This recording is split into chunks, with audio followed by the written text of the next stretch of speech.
Hi, I'm Judith Leblein, and welcome to Conversations. Today's guest you may not readily recognize, but once he starts to talk, you're going to know exactly who it is. It's the financial voice of Central Jersey, Ralph Saviano. Ralph, welcome to Conversations. Well, thank you, and thanks for blowing my anonymity. I mean, right off the bat, you got me.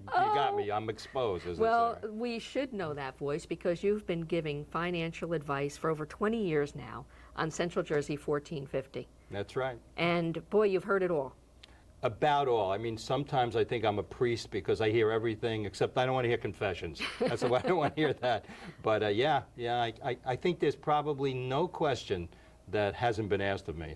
Well, so many roads lead back to your financial health, and that's what we're going to talk about today. And you're going to help us through this time. Now, you've had a lot of years of experience. You certainly, as you said, have heard it all from your listeners and given all sorts of advice.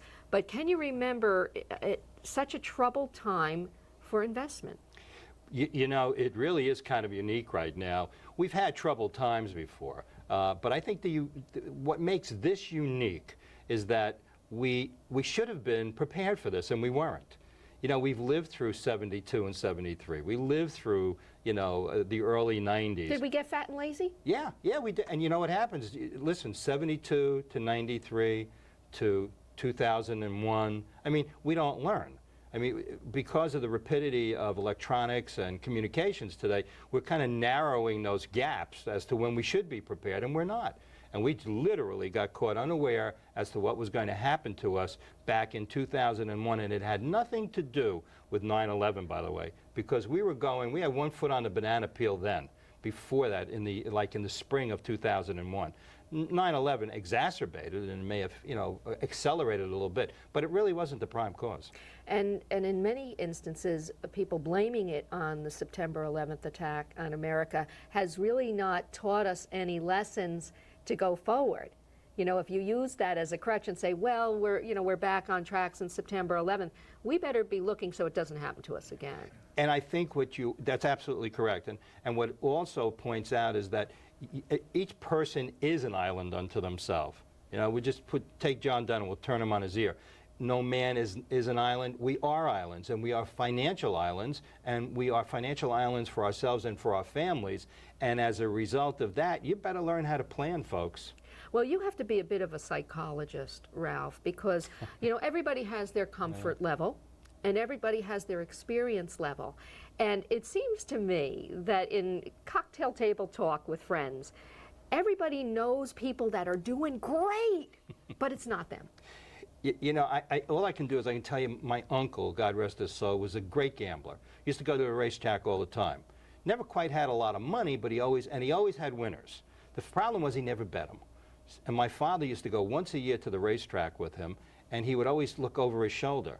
And my uncle never figured out what was going on because my father was winning and he wasn't. All he was doing was playing the horses that my uncle was checking off. He wasn't playing them, but my father was. So at this point, you know, the moral of this thing is know what you want, understand where you're going, and don't be afraid to make yourself the individual that you have to be, and be disciplined in doing it. And don't you think that there's a lot of unreal expectations in looking at television? I mean, if you turned into MTV and watched Cribs every night of the week, and you see how these movie stars are living, I think that many Americans think that that is attainable.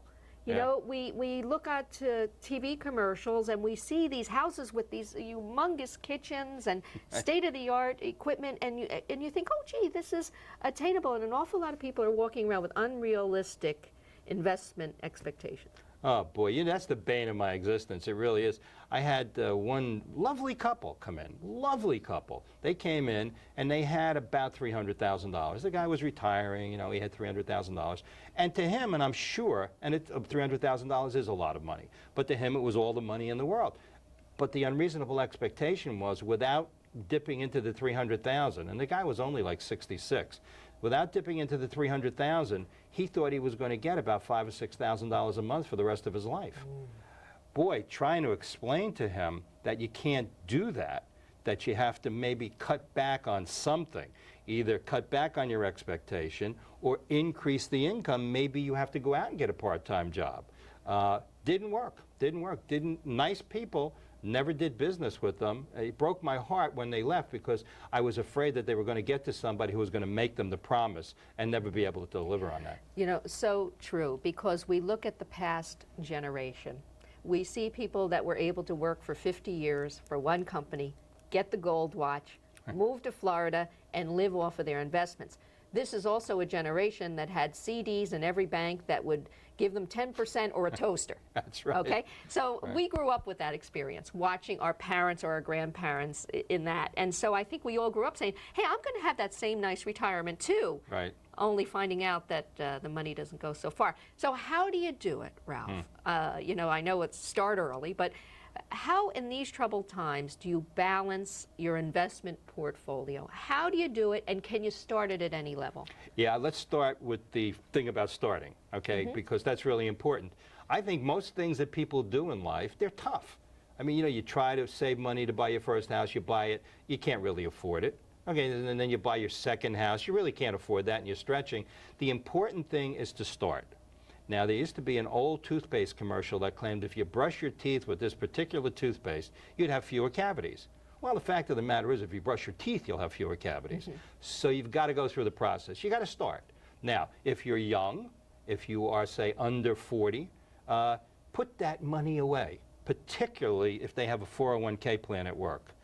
If they have a 401k plan at work and they match any part of it and you are not involved in it, go immediately for the checkup from the neck up. You're throwing away free money. That's a benefit. Yeah, absolutely. That's a benefit. Absolutely, it's free money. So match anything your employer will do to the maximum that you can still eat at the end of your paycheck. Exactly, Okay. but at least get the free money. Gotcha. Okay.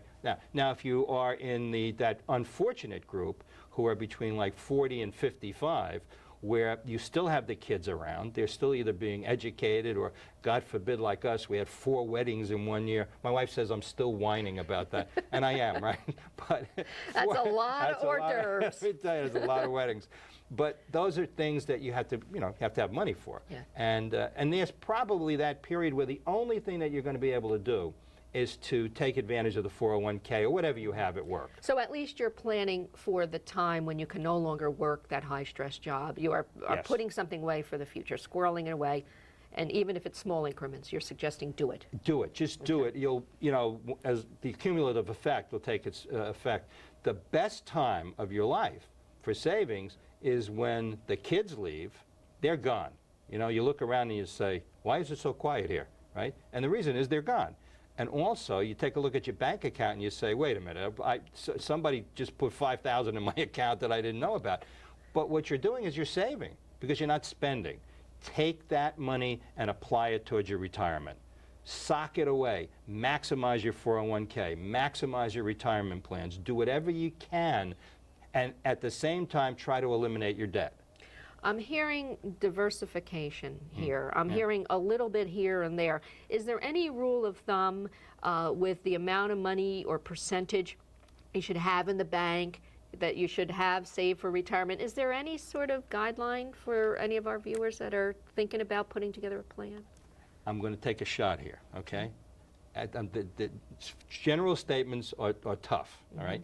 The French, who I know we don't like right now, but they have a famous saying. It says, all general statements are false, this statement included, okay? Here's the formula. Take the number 100.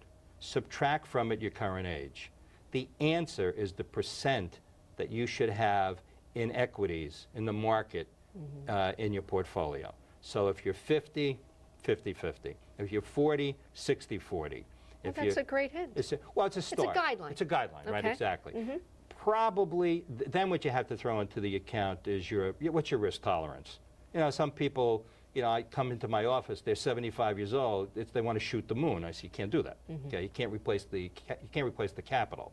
Other people come in, they're 45, and they're like this. They don't want to do anything. So you've got to do it just to protect yourself on a growth basis. What happens if inflation comes back?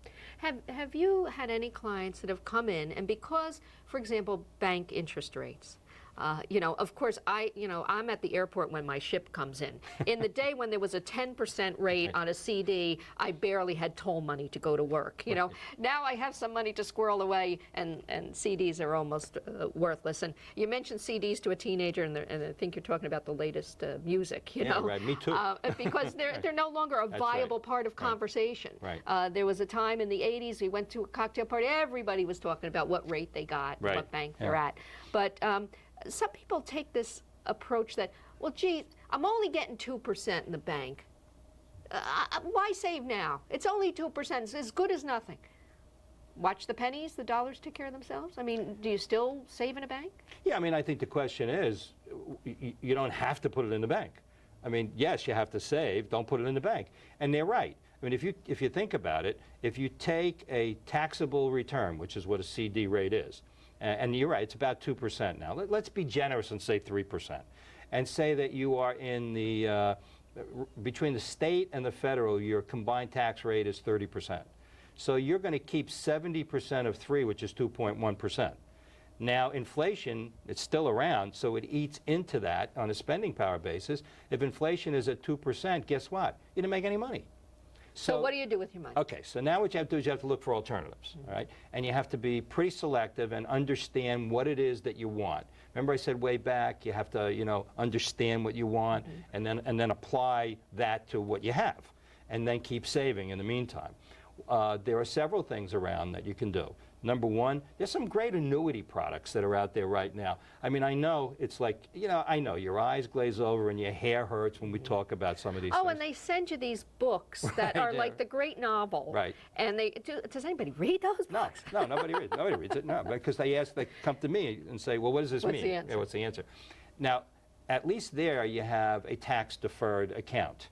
So you get a break in that you're not going to be taxed until they take the money out, just like a 401k. Or an IRA. The other thing is that kind of boosts up your return because on a pre-tax basis, let's go back to 3. Okay, 3 became 2.1 before inflation. Here 3 is 3 because it's not, you don't get taxed on it. Then a lot of these annuity companies are offering bonuses right now. You know, it's a come on, I admit it, you know, but why not? If they're offering you the free egg when you go down to get your beer, you know, do they still do that kind of thing? I don't know. I don't know either. But if they did, you're going to go for the beer, but you'll also take the egg because it's there. Okay. And they're looking for people to invest. So it's like any other business. They're offering incentives for you to invest. Right. All you have to do is make sure it's a solid company. Now, you know, there was an old rule about being able to have at least 3 months of living expenses available in liquid. Is that still a good rule? It is still a good rule. It's one of those verities that doesn't change. And the reason for that, particularly today with a lot of the downsizing going on. You never know. You never know. I kind of like to stretch that to the people who are my working clients to 6 months. You never, ever know. So make sure you have a little liquidity just in case something comes up or a great opportunity comes up. Well, that's right. It's called emergencies and opportunities, and we all forget about the opportunities part. Yeah. Now, talking about opportunities. Right. The real estate market in New Jersey is out of control. You and I are fans of the Jersey Shore. Right. My lifelong dream, tiny bungalow, Lavallette, New Jersey. Right. I came close a few years ago, got a little nervous. It was a second property. I don't know how to fix anything. I was a single woman. I let it go. Oh boy, I'm kicking myself now because the numbers have gone through the roof. Right. Is real estate a good investment as opposed to perhaps, you know, adding to your portfolio? Is that a way to add to your portfolio? And when do you buy and when do you sell? Yeah, the answer to your question is yes. Real estate is always viable, and it's always a decent opportunity. The question is when. When and when do you need it? If I'm going to buy a piece of property at the shore, most people buy the property because they want to enjoy it. Right. And that's your vacation. Now, if you want to factor that in, and that's fair, instead of my going to Aruba or someplace else, I'm going to go to the Jersey Shore. That means I have to compare what my carrying costs are versus what my expenditure for that trip would be. So just on that basis, and this is not, Aruba's not tax deductible, the Jersey Shore is a second home, the interest is. Interest and taxes on a second home is tax deductible on your federal return, okay? That's number one. Number two, is that, yes, real estate will appreciate. I mean, unless you haven't noticed, God ain't making any more land. And that includes sand. He's not doing that anymore. He's out of business. So when the big guy went out of business, he put a for sale sign up in effect. And then we are invited to come in and to share and to make bids on that property. And if you're going to buy a piece of real estate and you're going to do it with the expectation of making money, you better have a pretty well thought out plan as to when you want to sell that. Now, And if you want to be a landlord. Oh, yeah. Well, that's the other part. I have a very, very close friend of mine is a doctor. He, about 10 or 15 years ago, told me that he and his wife were going to buy a two-family house. I said, wrong move. And he said to me, why? I said, you're not going to like being a landlord. He said, no, I'm okay with it. Mary, my wife, is going to be, she's going to manage it. I said, you're not going to like it. He bought the property. They put the two tenants in it. That was not a problem. About 4 months later, he calls me and he says to me, I'm selling this darn property. I said, why? He said, some guy calls me at 3 o'clock in the morning and tells me that the boiler burst. And I said to him, what are you calling me for? He says, because you're my landlord. Yes, you have to be prepared for that kind of activity. Well, if you stay up late and have a little insomnia and you watch all these, make money fast in real estate, I think that that also builds some unreal expectations. Yeah, it's not like you can take leverage and then build on it and build on it and build on it. That's a really wrong concept. The other thing that what I recommend, if you want to buy your vacation home. Yeah, whether that's the Poconos, whether it's the Carolinas, there are a lot of people saying, well, instead of that bank interest rate, let me buy something. Yeah, what I would recommend you do is take a look at your house. Do you have any equity, free equity in there? Okay? Take that equity and buy the house. Now what you're doing is you're transferring equity. It's still the same amount of equity. You may have a couple of extra bucks in debt service to pay off. However, it's all tax deductible. That's number one. And number two is that may very well be the place that you want to retire to. So now, is it an investment? Well, kind of, because when you sell this piece of property and finally go to the retirement place, you're going to have excess cash here, which will generate income, which is exactly what you're looking for when you hit that last. We never talked about the retirement years. When you hit retirement, now you need a pot of money because now you have to generate a monthly income. Well, we'll get to retirement, but if you're just joining us, it's the financial voice of Central Jersey, Ralph Saviano, and this is going to be the most productive half hour that you are going to be spending watching television. Great advice, and the meter's not running. I should put it on. All right, so we've talked about something traditional in the investment world, like real estate, and again, I think we keep coming back to realistic expectations. How about some other non-traditional? Maybe we have a viewer that's, got a little more risk tolerance than me. Okay. And says, oh, gee, maybe I'm going to, I don't know, silver, gold, wine, what's out there?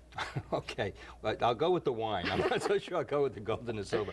I've never been a gold bug or a silver bug. I think it's too risky a market. Most people don't really know what they're doing. It's like futures trading, and that's really what it is.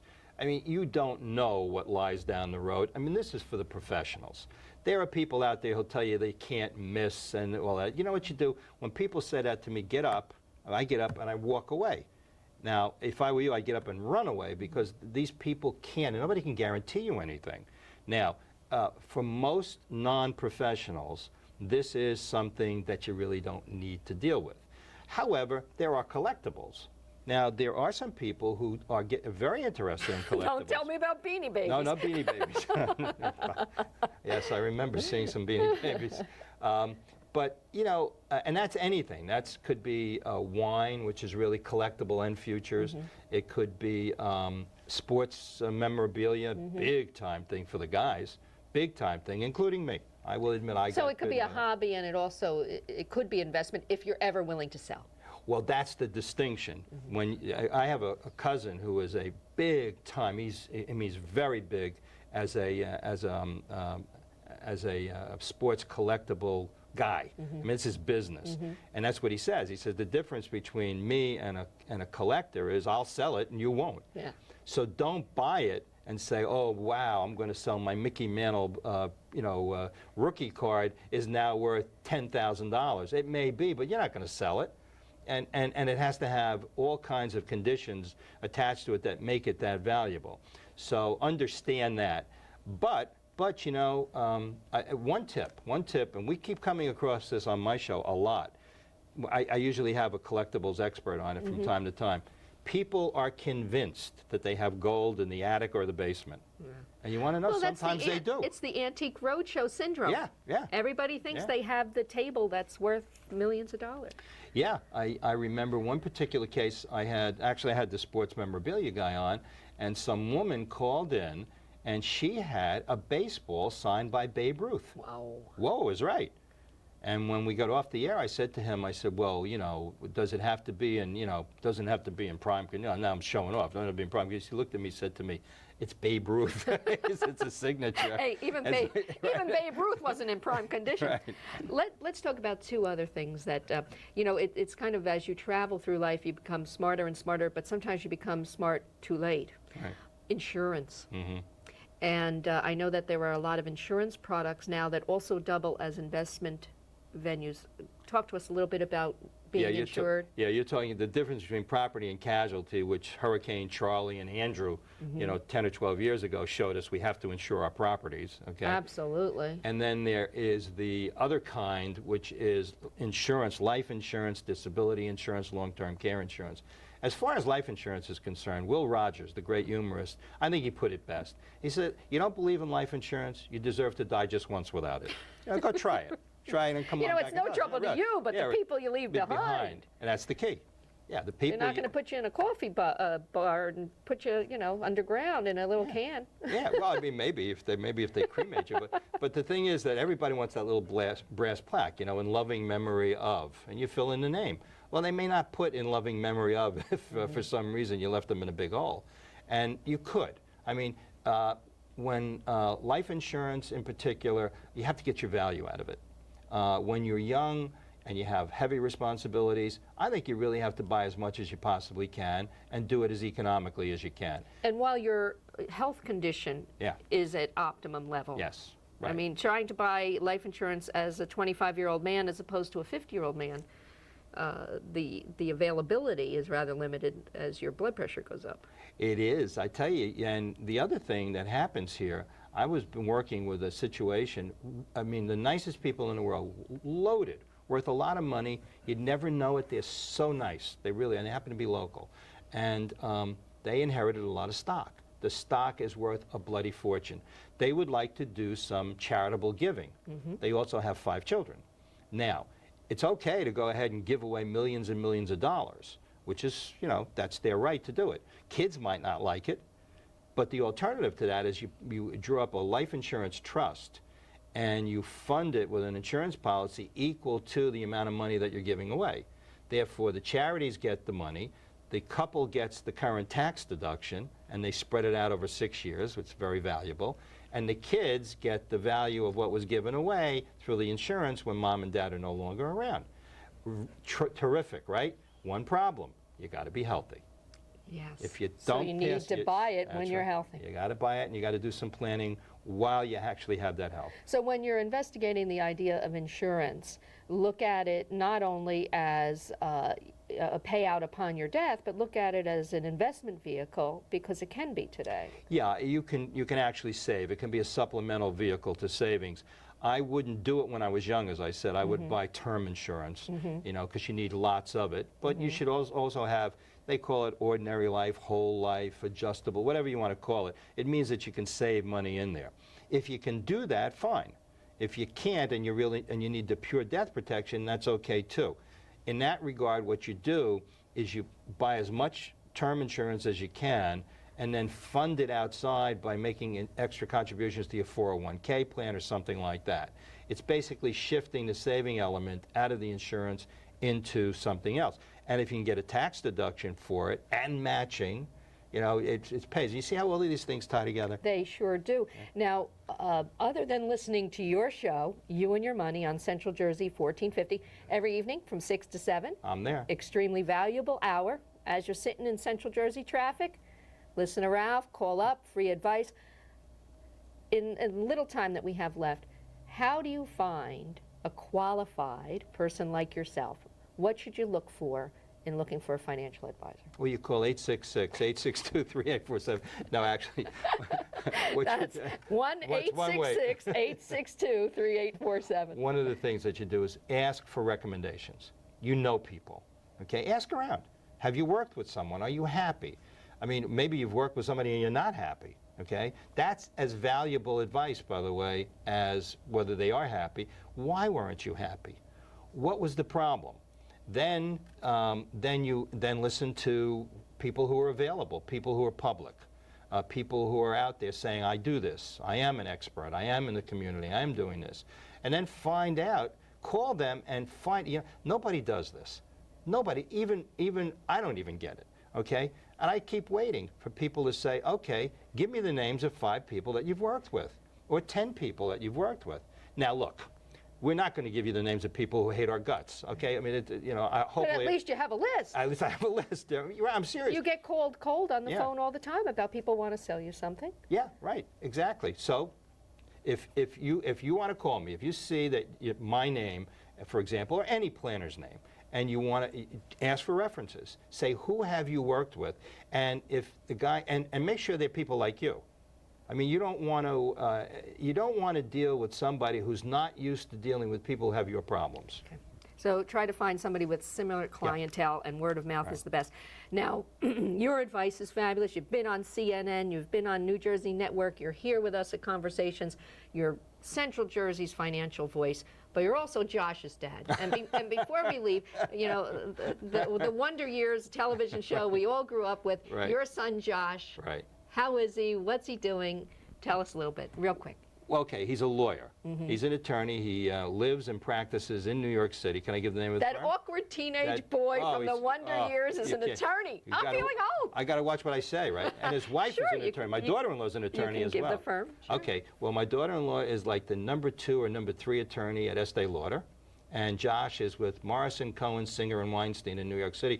If you happen to need a lawyer in New York, Josh Saviano, Morrison, Cohen, Singer, and Weinstein. I mean, this is not advertising, I'm just mentioning it. Right? Now, the Wonder Years was a part of, the culture of America. Great show. Josh was the sidekick, the best friend. Give us a little insight. They still stay in touch, the cast of the Wonder Years? Not really. It's 10 years now that they're off. For the first 4 or 5 years, actually, they did. They occasionally run into one another. I know Josh ran into Fred Savage, the star of the show, accidentally in New York about 2 or 3 years ago, and they wound up, you know, spending the weekend together, kind of thing. But they don't really, you know, everybody's gone their own way. And a good kid. I've met him and come to know him. He's a good kid. In spite of the upbringing. In spite of the upbringing. Sometimes they overcome that, right? You know, we all still see them as young teenagers, and they're grown men with careers. Now, if people want to get in touch with you, other than listening to Central Jersey 1450 on the AM dial, 6 to 7 o'clock weekly, they can call in for free advice, or they can call you. Your number again? It's 866-862-3847. And if they want to get you, email? rsaviano2002@yahoo.com. And the show is You and Your Money. And before you leave, can I borrow a few bucks? You know, actually, it wouldn't be the first time. Thanks so much. There's always time for a good conversation.